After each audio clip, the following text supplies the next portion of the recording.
সেমাই খান আগে, সেমাই খাইয়া ভাত খান। সেমাইটা ঠান্ডা ঠান্ডা আসলে ভাল লাগবে, অনেক গরম হয়ে থাকা। কেমন হয়েছে? ভালোই তো, গেলে তো গেছিলাম ঘুমের তুলতে আগে সেমাইটা খাই এলাম। বিসমিল্লাহ কর নাই দি কইছে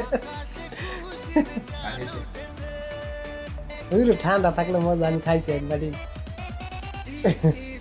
সকালবেলা। আবার একবার সব ভাত খেলাম, ভাত মনে হয় আমরা মনে হয় কমই তার বুঝা, ভাত বেশি খাইলেছি।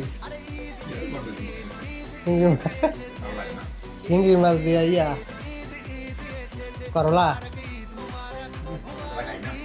হুম খাইয়া দেখেন আপনি, খাই না ভালো। এই কি ভাবি রানছে না রোবেলে রানছে? খাই না।